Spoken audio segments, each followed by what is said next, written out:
And we're live with tonight's panel about C++ user groups, and we're hosting a few organizers coming from various countries. We do have our guest tonight, Dušan, who is the organizer for C++ Serbia, Robert, who is organizing the C++ user group in Vienna. Ivan is also here, who is also involved in the C++ user group work in Serbia. And then we have a special guest from Sweden, with Harald, who is organizing the Sweden C++ user group.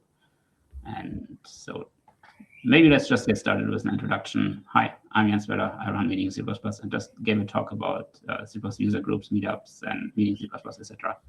So let's get things started and see who our guests are tonight.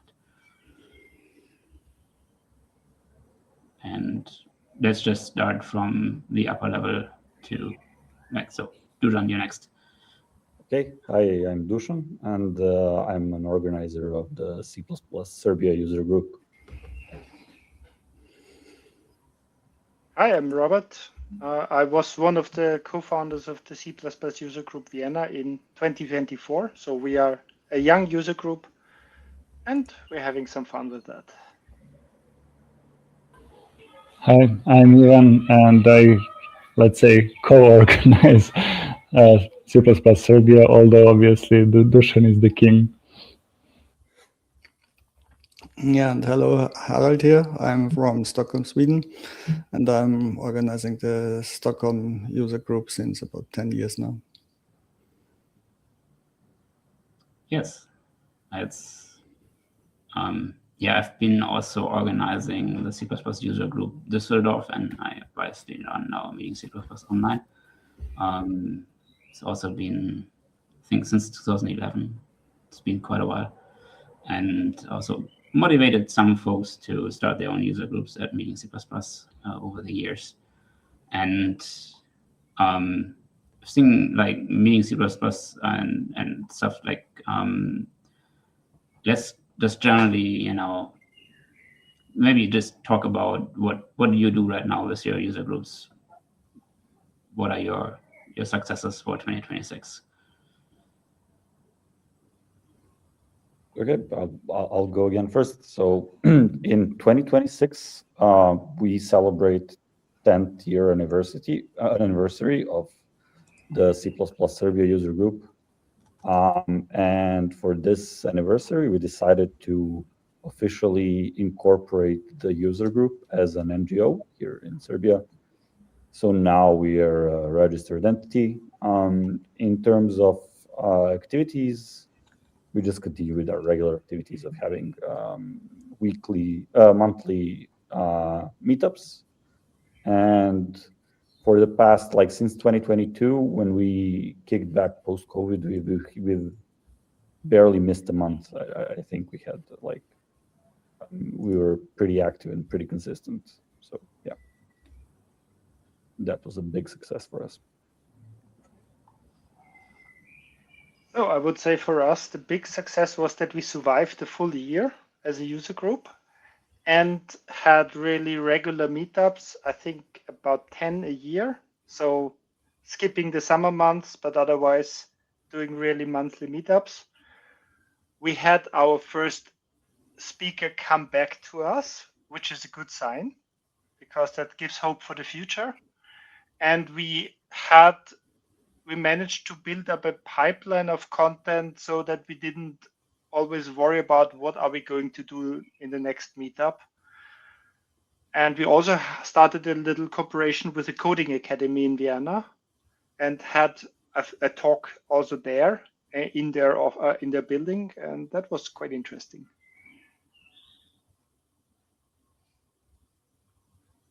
I don't have that much to add because Dušan covered it all. The thing that I would like to mention, we mentioned it before we went online. Apart from normal talks, we also have barbecues. We have sometimes C++ beers, sometimes lightning talks, and we even had one panel a couple of months ago. So nothing huge just local people that chatted about some interesting topics. So for me, in the longer time window, the success was basically coming back from Corona, because I had filled my calendar with different things, and then, we need to restart this again. And it took actually, we were pretty fast then back, but I've seen also from the people attending, it took a while that it becomes regular again. And then in the short time now, the success is that I'm organizing 4 meetups now for the second half of the year. So I had four meetups in the first half of the year, and we will have 4 in the second, as it looks now. And that's the maximum limit I can do beside jobs and with normal life as a hobby activity. Yeah, I think that COVID changed a lot of lives, and a lot of organizers had second thoughts about running their user groups, and that is one of the big issues I think which we have, as we now kind of see that there is a new age coming, and there will be interest in hosting groups again. It's a good time to start a group and to keep running a group or to restart a group. But I also seen that, what you talked about is basically to get the user group running again. I see a lot of groups which, posted their meetings in 2023, 2022 to basically start again, and then just a few meetings, and then it's like, they're back to hibernation. And I think right now the success rate is much better because there's so much to talk about, which people actually find interesting. And my own user group in C++ Düsseldorf, we haven't yet made the decision when and how to start. I will meet the other organizer I have in the group, Sven, on the weekend, and we probably have a topic to talk about there. And as I've mentioned already, like this, when I gave the talk, when you're trying to get things started again, actually offering people a place to meet up is already potentially enough to get a lot of people back. Just spend an evening at a bar or at a restaurant for dinner and have drinks and talk about C++. It's probably a good way to build up a network again, to find places to host that. And that's the other big thing which I've seen is that, like what I've heard from Jason Turner, who is not here, unfortunately tonight, but they had trouble finding companies willing to host again. And so how has this changed for you? In which places are you hosting nowadays? Yeah, we've had a wonderful partner that it's Vidikovac. It's a co-working space, but they offer their meeting area for any kind of community organizations. So we've been organizing there for almost 2 years now, and it's great. It's a really great venue, easy to reach for all the people, has a parking space, a lot of parking space nearby, and good public transport access, which is important for everyone. So they've been huge help for us in these past 2 years. Really helped us sustain, and we're a great support because they don't charge us for it. So that helps a lot. So my co-organizer actually found a good solution for us. We have a university in Vienna. We have several, but technical university, and they have an alumni club. And this alumni club can reserve rooms very easily. And we joined the alumni club, and now they reserve rooms for us free of charge. And I don't dare bring a big sponsor with a banner or anything in that room, because as soon as they see there's money flowing, they will probably charge us for it. But as long as we keep it a bit low and don't mess about with sponsors, it seems to work very well for us. So I guess then I jump in next because we had already Serbia. For me, it's I have created over the years a network of partners with companies that host us on their site. It's about I try to keep a balance between 50% consulting companies and 50% product companies that use C++ in their product. And then there is, of course, a little bit of a balance. These companies that stay with us for longer are a little bit prioritized before the others. This is good and bad, because the bad thing is it's always a different location for me. And since I'm doing also the video recording, so we have the YouTube channel, Sweden CPP, and I do the hosting and the recording, it's always a new location. I need to, where is the camera? How is the microphone set up? How do we do the video recording and so on? But I kind of like it also. And then from time to time, we have also companies that don't have their own location where they can host us. Then I organize a location for them. Yeah, and that's the setup we have currently now. So it's basically, Stockholm is an amazing city. So without these partner networks, it wouldn't work out, because where would we do it? And this partner network is the companies that host us, but also the speakers. So I do think that that the work you've done and are doing with your user group in Sweden is quite amazing, and especially that you found those companies which are willing and keep willing to return as hosts and do this financial support also to you. Is quite of something which is not available to lots of other user groups. Like I tried with sponsorships, or like in Düsseldorf, there's like, you have banks and they like to do C++, but they are not very like to be public and let people in because security. And I've seen like a lot of other hosting companies, are having hiring as their motivation. And right now, people are not as keen on doing hiring events.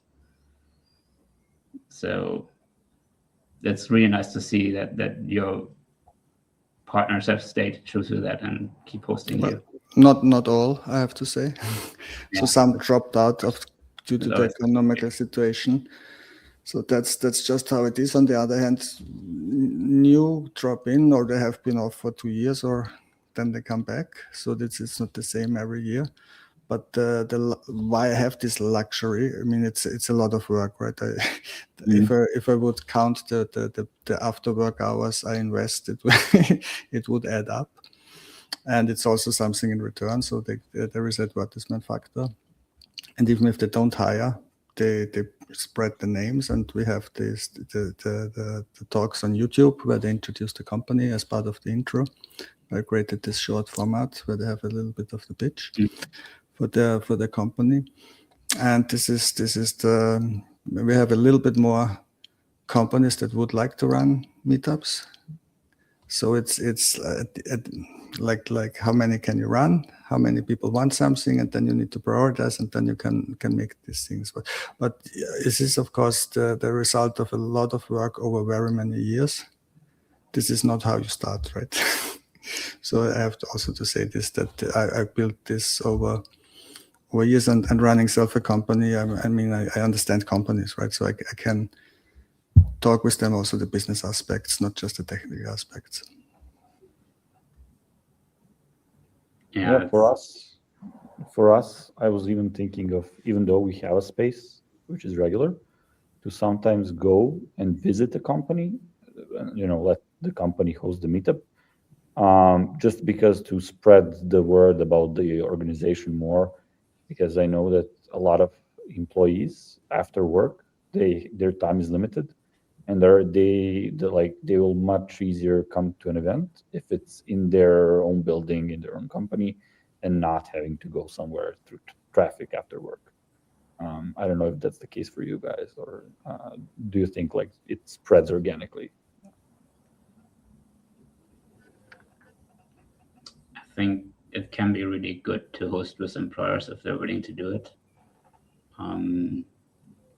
If they have the rooms. With Aachen, I had the experience that their meetings were becoming very popular, and I did stop going to Aachen for that simple reason, because it was always so full. basically the room they had, which got sponsored, nice, but it was basically getting so crowded that for me, the distance to Aachen is like 70 kilometers. It wasn't worth doing it. But they, a certain group from them always came to my user group in Düsseldorf. So I didn't need to go to Aachen to meet people from Aachen. They came always to my user group. But on the other hand, yes, of course, this having multiple options is good, because like the place where we hosted, the hackerspace, still exists, but it's in a different building now, in a different location in the city. And I, as an organizer, have, it's during the pandemic, and even if that place was like very conscious and very supportive with COVID and great to visit potentially, I didn't do it because it's just a new space and I wasn't sure where to park. And recently I found out that there is a charging place where I could just put my EV into charging and have my free parking spot, and then go after an evening in the hackerspace home with a charged EV, which would be also fantastic. So I am thinking about visiting this place and seeing how things go there. But also finding local employers willing to host would be nice. And maybe I just, have an excuse to go to some restaurants and bars in Düsseldorf to start hosting there. So I personally wouldn't go to restaurants and bars because this is.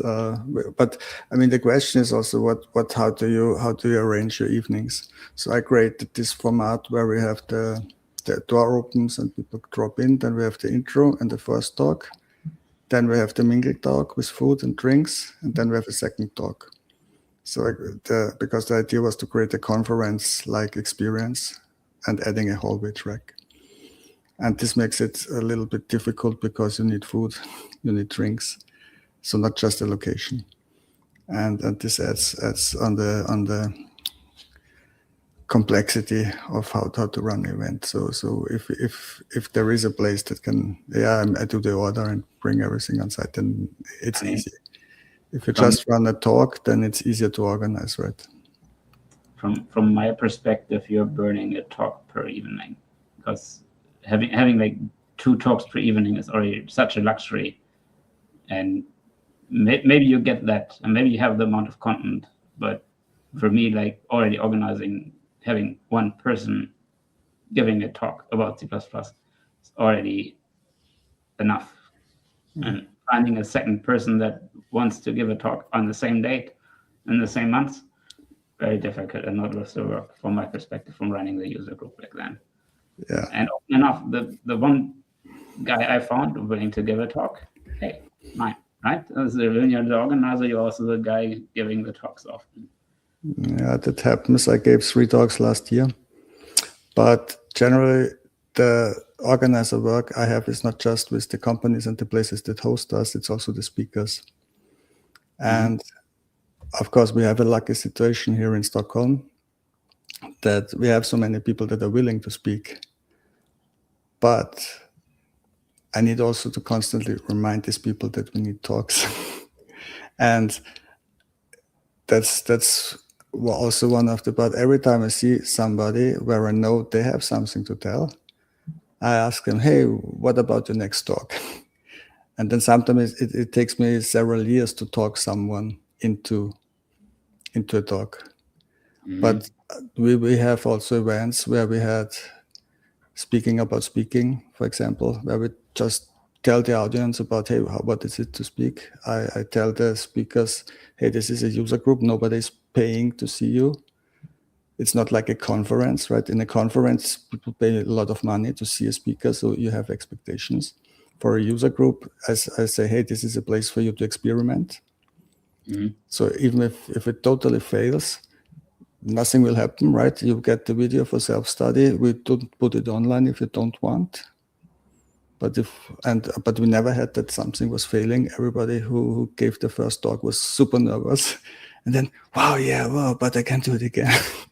So, and then it starts growing, but constantly asking people, hey, do you want to talk? And so, and then of course, sometimes you need to step in and then say, look, it's not that hard to find a topic, and everybody has something to talk about. So also empowering the people And then we have also, of course, the success stories, like Björn Faller has talked at our last meetup, also about talking about speaking, how we started in the user group and then became a conference speaker. So when you have then such stories, they help just to create a role model where others says, wow, maybe I can also do this. But it's work, yes. You cannot sit and once a month, hey, who wants to give a talk? That's not enough. Yeah, over time you start to know those folks who are coming back and who of them may want to give a talk. And sometimes it takes a while to build courage. And of course, then, especially like people from universities already have the material from their teaching and they don't mind to give those talks again. And maybe we have someone here tonight who can speak a bit about, how things are about presenting C++ at university with Ivan. So I know that you have a bit of a background in giving courses at university. So I taught for 15 years, I think, and I'm not sure what to answer, to be honest. I always just liked to be in front of the audience and saying something. So obviously working at the university was exactly that. The good thing about my situation back then was that I was generally teaching last year students. So they were already quite well formed with basics and algorithms and data structures and everything else. So I was able to essentially create a proper C++ course that doesn't look like most of the C++ courses at most of the universities here and abroad. And I'm not going to say anything else because I want to remain politically correct. Yeah, the other thing is not everyone who's teaching at universities is doing it in the newest way. Maybe they're stuck in how they done it when they learned it at university. Yeah, a lot of times it's just. So I had the benefit that I can teach C++. My course was meant to teach C++ and later, obviously, functional programming in C++. But usually the courses at the universities are not dedicated to a language. The language is just a side note of a course that wants to talk about, let's say, concurrency or something like that. So usually the professors don't really focus on C++, but focus on something completely different, and they know that something completely different. But C++ then gets left behind, and people who learn C++ that way are not. Again, I'm trying to be politically correct. They're not as good of C++ developers as people that learn from Scott Morris's books or Andrew Koenig's book, etc., etc. A question, Ivan, if I may. I mean, when you go to university to become a professor, I guess the goal is not mainly about teaching for most people. It's about doing academic work and papers and publications and so on. So would you say there are people at the university who have to teach because that's now their job, although that was never their vocation, really? So I would completely agree with you, and that's one of the reasons why I'm no longer at the university. My point there was to teach students, and the whole setup is not with that in focus. A lot of us spent a lot of time on students because we thought that they are our main job, right? And again, I think that they should be, but the way the game is played is, as you said, with academic work and not by teaching. So I would completely agree. A lot of people just focus on what is officially the most important part of their work. That's, yeah, true. There's a lot of politics also in universities and things to achieve. And I've been actually talking to a lot of C++ professors because the new format, I have in mind is to give students a space and place to talk about their C++ projects.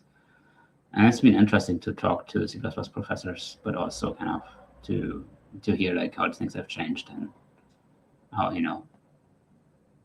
these students don't have the luxury of getting hired anymore automatically. We actually had a really cool session by 2 students in our user group who basically presented the results of their first project and all the failures they went through to get to the finish line. And we were laughing. It was really fun.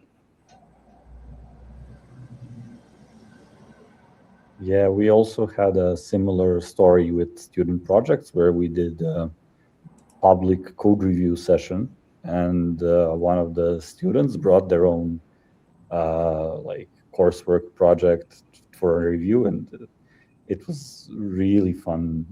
They were really great about it, and took all the comments lightly, let's say, because you had a lot of veteran, C++ veterans taking a look at somebody's probably first serious C++ code, and it was very fun.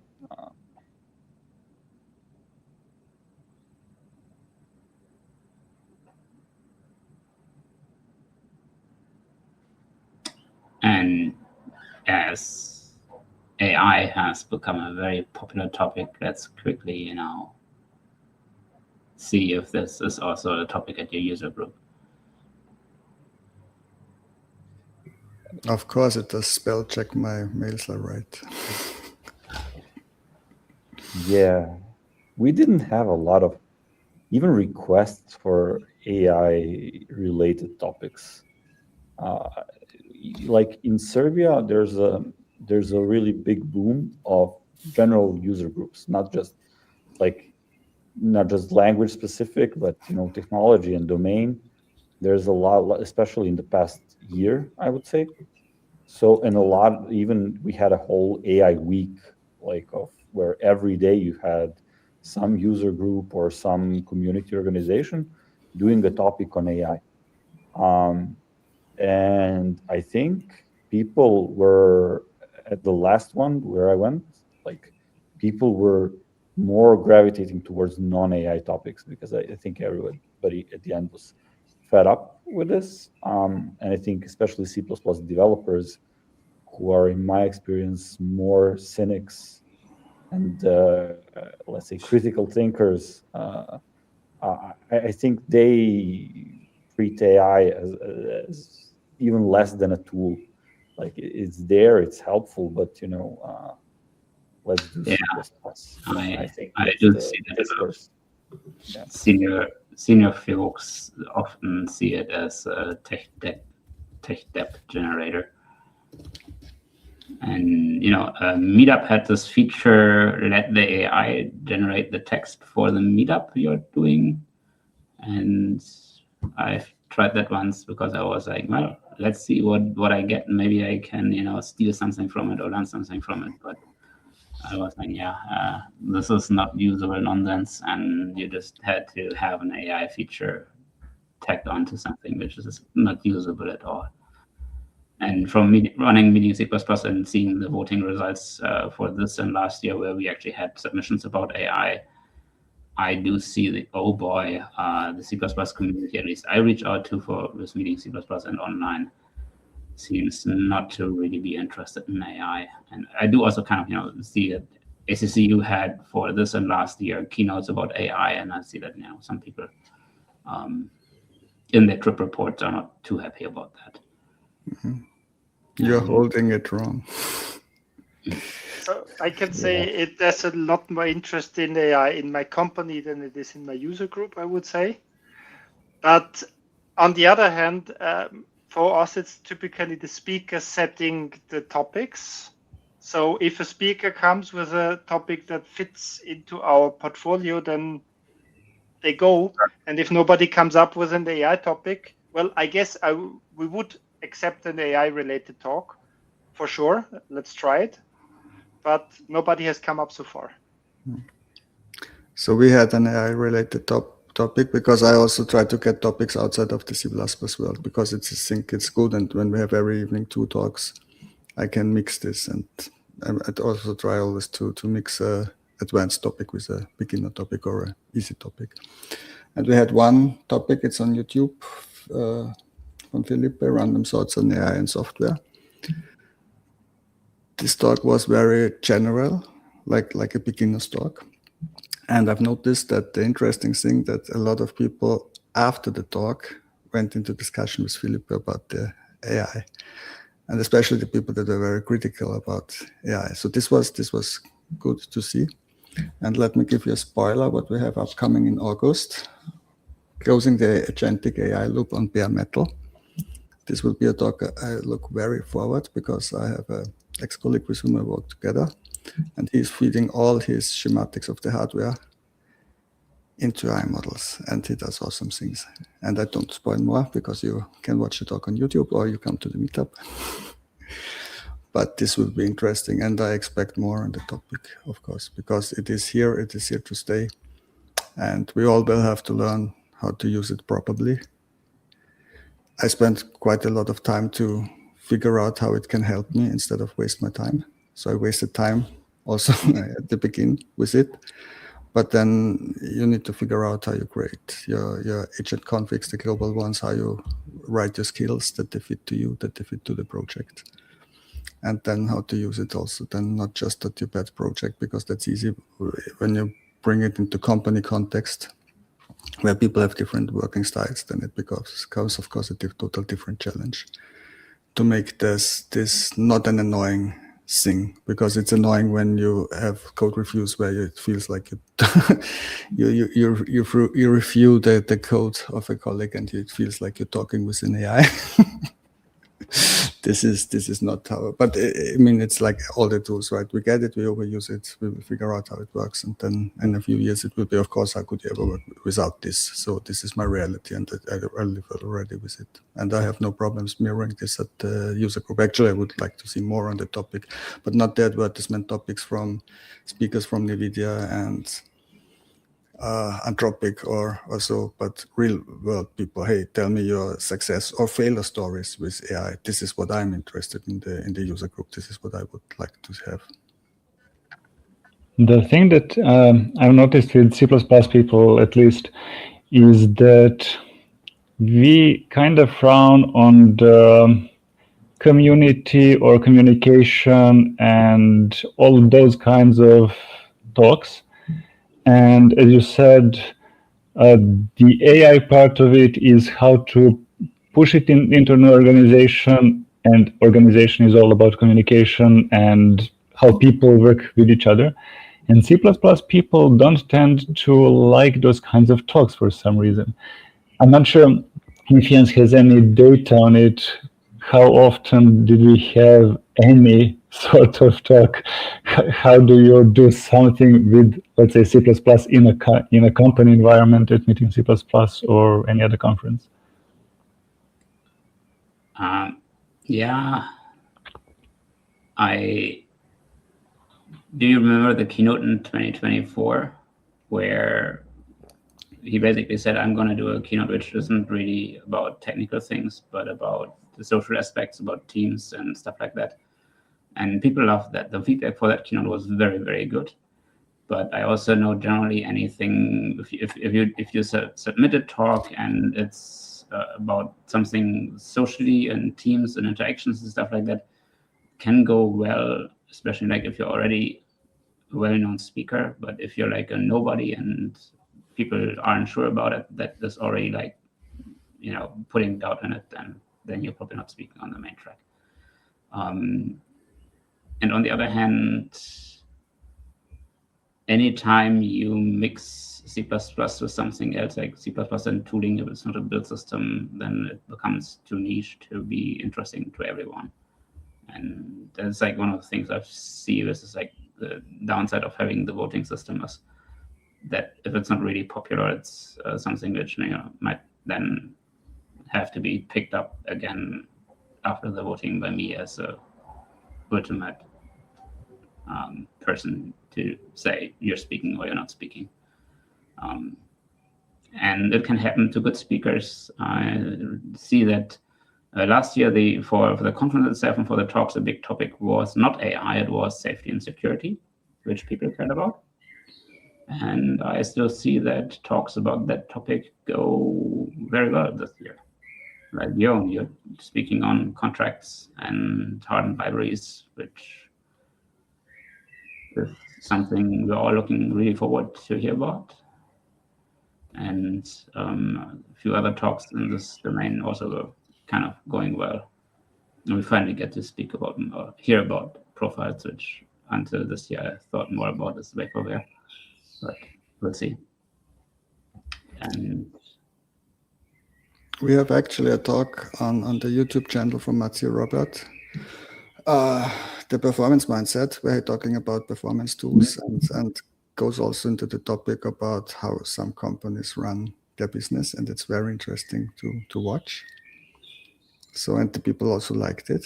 So I'm happy to have this, but I have to agree also to some extent, because I'm also co-organizing the Cocoahead meetup here in Stockholm, which is about iOS development, basically, because I like Swift, and it's nice to go to a meetup and just do the video recording and don't do the rest of the organization. So I enjoy this. And this is a little bit different atmosphere. It's a different style of talks. The talks are much more shorter. The talks are much more focused. So I try to get these people away from these 1 hour talks, because that's not modern anymore, I would say.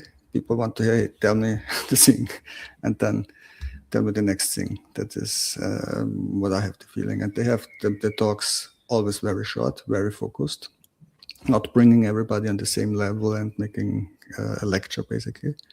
And they bring also a lot of what they do at the work in their project, but they have also something to show, right? They have an iOS app to show, and they have to explain the backend and so on. What we do is very often very abstract. I mean, sometimes showing the work we do is, yeah, it's just code and it's running and it's working. And what do you want to show, right? There is something somewhere running on an embedded device or so. So this can be very difficult for us to actually demo things. That is a little bit different, yes. Yeah, I also think on the topic of,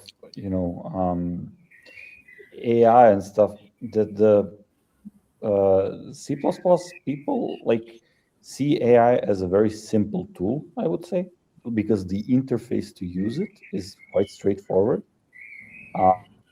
And I from talking to people, nobody is convinced that there is a single person who will have a definite answer on how to use it, right?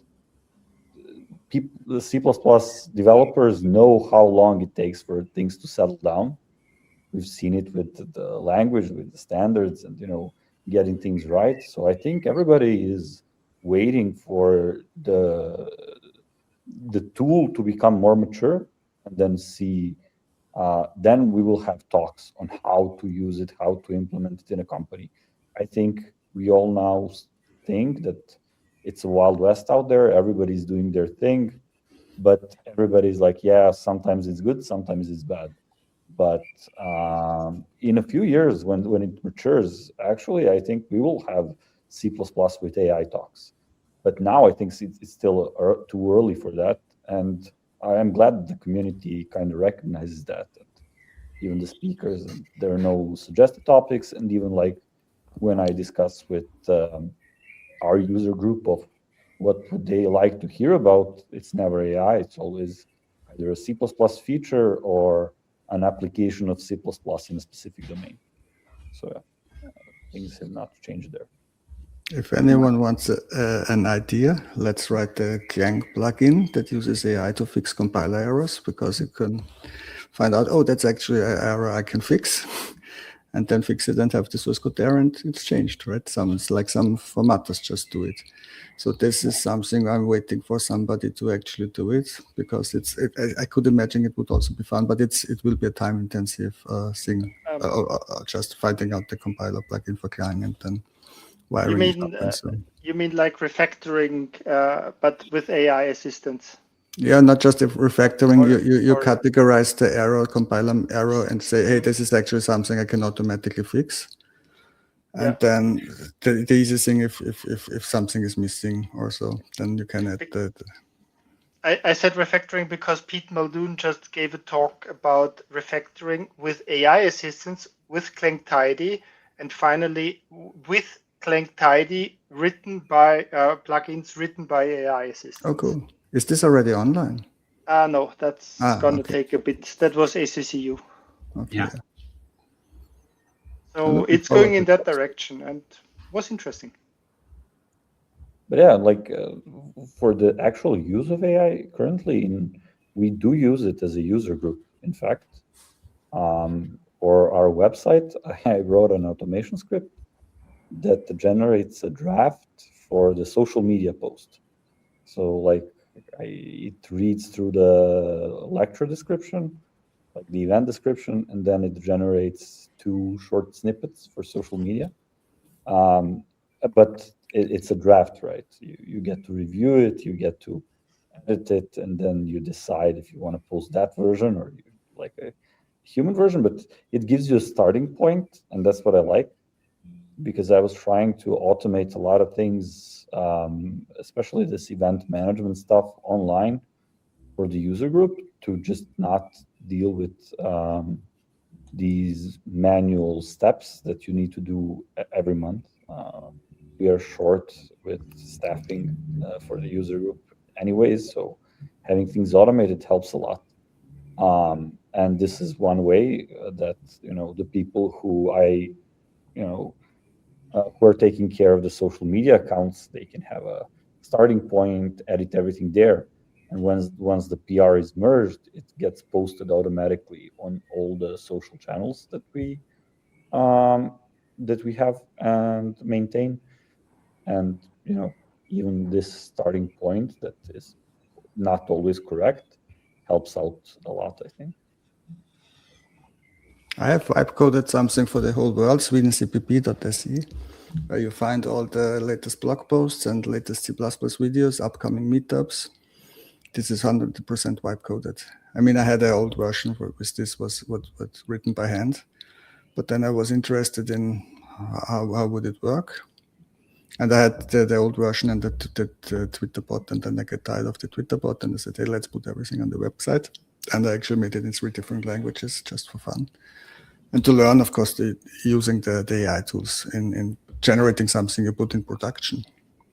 And this is 100% written in with, and sometimes it was hard to not touch the editor and write the code yourself, even if it was JavaScript at the end. But it was also fun to do this. Yep. And the best thing is style sheets. I, as a C++ Kint developer, can now make style sheets and can make a web page look pretty on dark themes, light themes, mobile devices, big desktops, and it just works. It's awesome. Yeah, that's how our user group got its website as well. Like before, there was nobody who was like, everybody was like, yeah, we should build a good website for the user group, and nobody was volunteering. And this is the first thing I applied AI coding bot for, like, is to just build the website for once and then start adding features to it. And it's very easy. Yes, helps out a lot, I think. Dušan got so hooked on AI that every night he started sending me, do you see how the logo shrinks when you scroll the page? And I was like, okay, dude. Then the next evening something else. Next evening, and I was like, oh. Dušan, you should write me, then we can kick out on this topic, because I also like it. Yeah, for sure. That's how I replaced Ivan's one official obligation, and that was to generate the thumbnail for the for the meetup. And then he scripted it, but he was running it manually. So at the end, I was like, okay, go automate Ivan. Although script was also AI written, so Yeah, of course. Obviously I don't write Python usually, at least. I think it was bad. Yeah, the first one. I don't remember which is the latest version, but the latest version that was really AI helped. It has also the font scaling if the title is too long and everything else, so that the thumbnails are never broken. It's very nice. I even abstracted this. I'm trying to abstract it away so for other people to maybe use it. And we haven't mentioned it yet, but there's also like a global CPP organization that we can talk about later. But I'm looking to upgrade that website as well. So I took a lot of this work that I did for CPP Serbia's website, and I put it into a separate JavaScript package. So it's published now. Some of these tools are published on NPM, and I am looking to reuse it in other places to see how they work. And after a few of these applications, I might even advertise it for other user groups to try and incorporate, because it's, maybe it's nice to just build out these tools. So when somebody is starting a user group, they can just not start from scratch and re-implement things from scratch. If they don't wanna, they can maybe just reuse some of these tools. Because all of us as organizers probably have a lot of, let's say, tech built up for running these events, right? You post things, you post events, you maintain your website, you do recordings, you do video editings. And for all of this, everybody has their own workflow, but we all, I think, at least discovered it by ourselves, right? There was nobody there to say, okay, this is how you edit your videos. This is the easiest way to get this and that, SEO, I don't know, whatever. And I think I'm at least looking to build up at least some starting point for people looking to organize things, to just say, okay, here are some of the tools, here is some of the know-how of organizing user groups, and then that can be a starting point, and it can be helpful. And it's now with AI, it's easier to get things going. It would be nice if this global CPP would grow to something lasting, because there were already several attempts in the past, right, of what could it do. But it would be nice if there is something. What I've noticed this recently, that there is something called global CPP, but I have not heard about anything about that. What is global CPP? Okay, I'll do it. So Global CPP is an initiative organized by guys from Chicago, especially Rob, and guys from Toronto and New York are also very active. I'm there in the mix as well. Harald is in the Discord. But the idea is to create like an organization of organizations of local user groups. Especially for this, to help out each other in organizing events, and also like the main activity of the group, I would say, until now was just this weekly series of online meetups. That's like for people who cannot attend live, maybe, or as a testing ground or whatever, which can be visited off hours, right? Like, so you don't have to run from work to somewhere, but on the weekends when you have maybe more free time, you can go and enjoy some C++ with other people. It's still early. I think it hasn't even been a year since Rob started organizing this. But yeah, it's always good to have new people there and to spread the word. Initially, I thought Meetup.com will be a great platform to join everybody on and we created this CPP network on Meetup.com. But as we discussed a bit before this meeting, like, it costs a lot. So if we could start like a website where we can highlight all the user groups, you even, Jens, on your previous talk before this, showed that map from 2018, right? Where you had all the user groups in Europe. It's very nice, but as you mentioned, it's not maintained, and I would like it to have like we had something like that as an actual map tool, and I think it's still linked on the ISOCPP user group page, but it just used some service which is now not active anymore, I think, or something which broke with Google Maps. So yeah, I'm looking into doing something like that, maybe with Maps and Qt, and figuring out if I can get like a location dropped on a map by having basically the city name, not like an address or GPS coordinates. If that works, then I might have something like that if I have time to make that. And then yeah, I had those slides which I've presented at CPPCon 2019, and I was going through them. And then there also was like something which I don't know if you remember, if you've been part of it, but there was like a similar effort. I think John Cobb was behind it. It was cppcom.com or .org.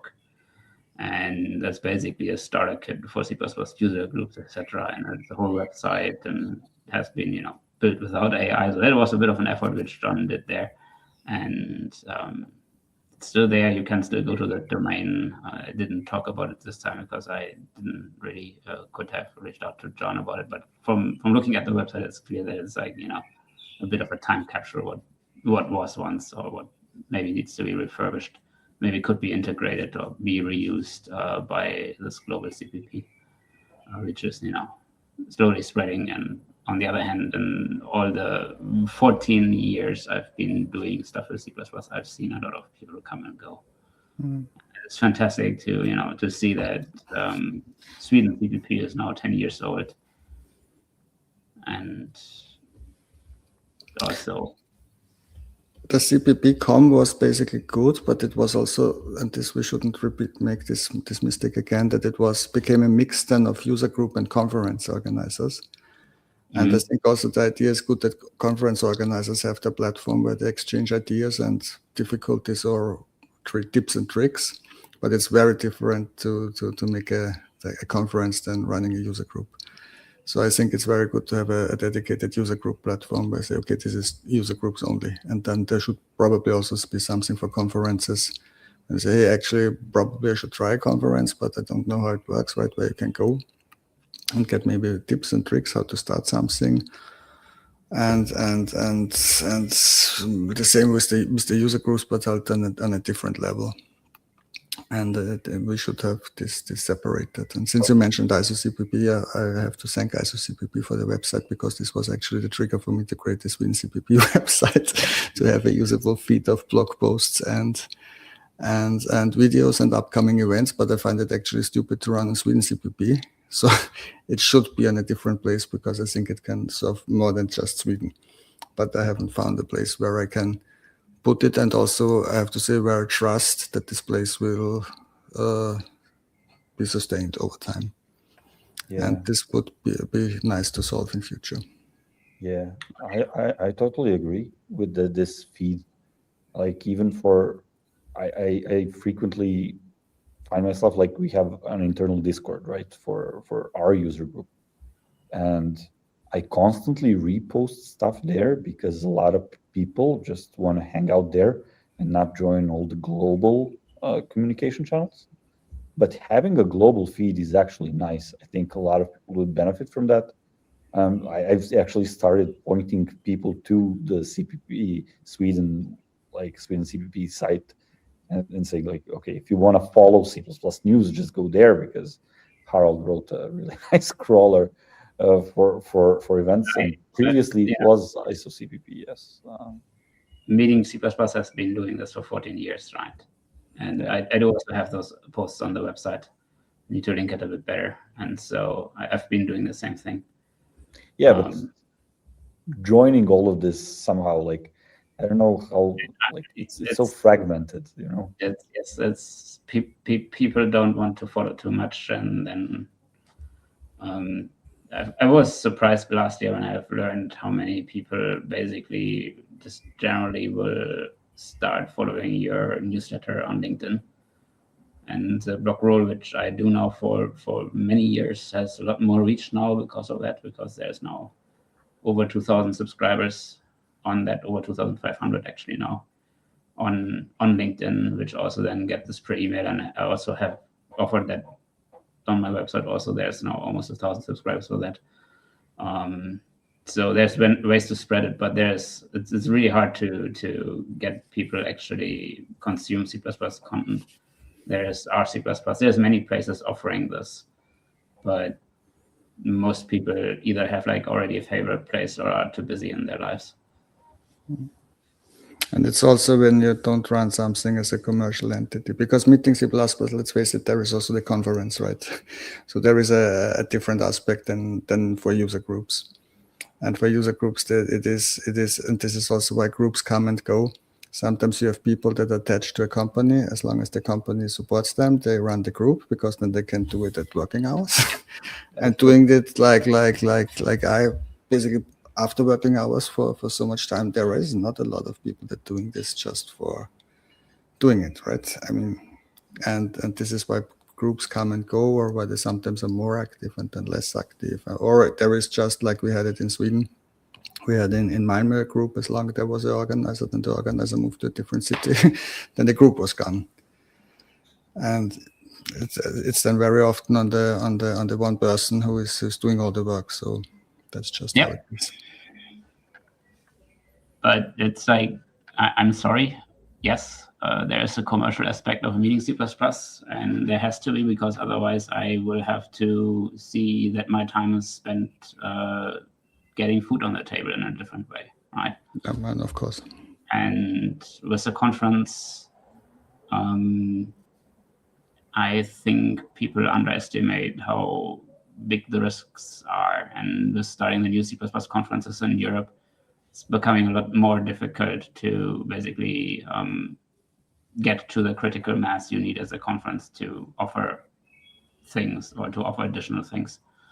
And for meeting C++, of course, this has become a disadvantage to, that meeting C++ needs to raise a certain amount of money to run the organization, to, get people organizing user groups, especially for the German user groups are mostly run by people that were motivated at my user group or at C++, meaning C++ in Berlin. And so as I said in my talk, it's like for this year, I see a bit of a change that people are not sending a single person from their team to the conference anymore. They're sending the team or like multiple people from their company. Don't know if they're all in the same team, but it's like not anymore just 1 or 2 tickets being sold and people being sent, and they better write down everything at the conference and then have the honor to speak at their company about it. But actually people are being sent in bigger quantities again, and it seems like that the training aspect of a conference seems to be becoming again a bit more important, which also in the retrospect means that probably the audience at user group probably will also become more again.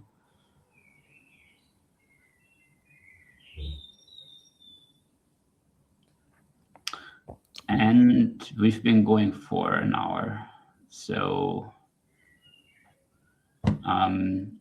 final chance for the audience to ask questions, but so far there has been not a lot of audience, and we still had a very interesting and very good conversation about C++ user groups. So thank you for joining the panel tonight. And once upon a time, we did have regular calls for user group or general community organizers. And that might be something that we can do in the future again, I think, because those meetings were always interesting and basically very similar to what we talked about today. But if you don't do it as a recording, as like what we do today, then it's a bit better to talk about things for a lot of folks. So thank you everyone for coming. And I'm going to end the live stream now. Yeah, it was fun. Thanks for having us. Yeah, And see you in Berlin. Yeah, I guess see you most of us will be there, right? Looking forward to seeing you in Berlin, indeed.